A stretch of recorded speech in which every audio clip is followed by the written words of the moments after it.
Hi అండి, welcome to Deepu 664. ఈరోజు మన వీడియోలో అయితే బ్రెడ్ ఆమ్లెట్ ఏ విధంగా తయారు చేసుకోవాలో తెలుసుకుందాం.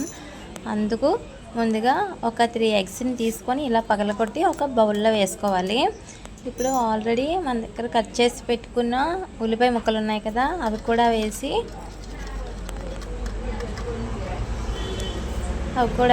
ఒకసారి కలుపుకోవాలి. పచ్చిమిర్చి ముక్కలు కూడా వేసి కలుపుకోవాలి. ఇప్పుడు అందులోకి కొంచెం కారం అండ్ కొంచెం సాల్ట్ వేసి కలుపుకోవాలి. ఈ విధంగా కలిపి పక్కన పెట్టుకోవాలి.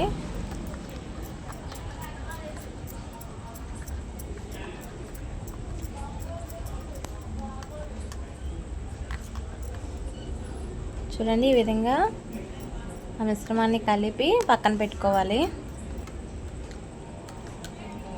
ఇప్పుడు స్టవ్ వెలిగించి ఒక ప్యాన్ పెట్టుకోండి.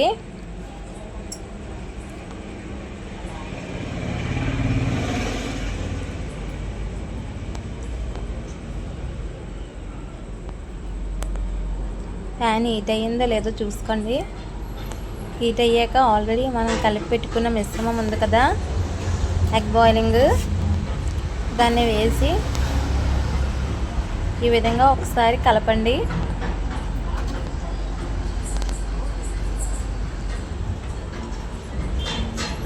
ఈ విధంగా కలిపి ఆల్రెడీ మన దగ్గర ఉన్న బ్రెడ్ స్లైసెస్ని ఈ విధంగా అరేంజ్ చేయండి ఆమ్లెట్ మీద.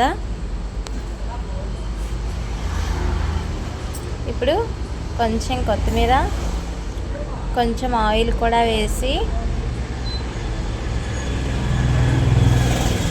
బాయిల్ అవనివ్వండి ఆమ్లెట్ని నీట్గా. ఆమ్లెట్ అనేది ఈ విధంగా బాయిల్ అవుతుంది.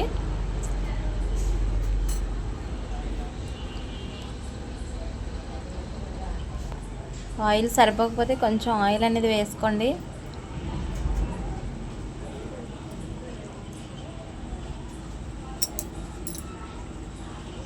చూడండి, మనకి ఆమ్లెట్ అనేది ఫ్రై అయ్యిందో లేదో. ఆమ్లెట్ అనేది కొంచెం రోస్టెడ్గా ఫ్రై అయితేనే బాగుంటుంది టేస్ట్, లేదంటే ఆ ఎగ్ స్మెల్కి అస్సలు బాగోదు.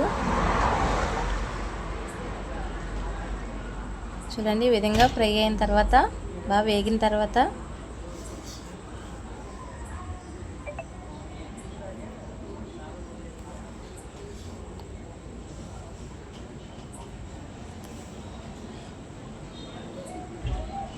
చూడండి ఇంకా ఫ్రై అవుతుంది. ఇది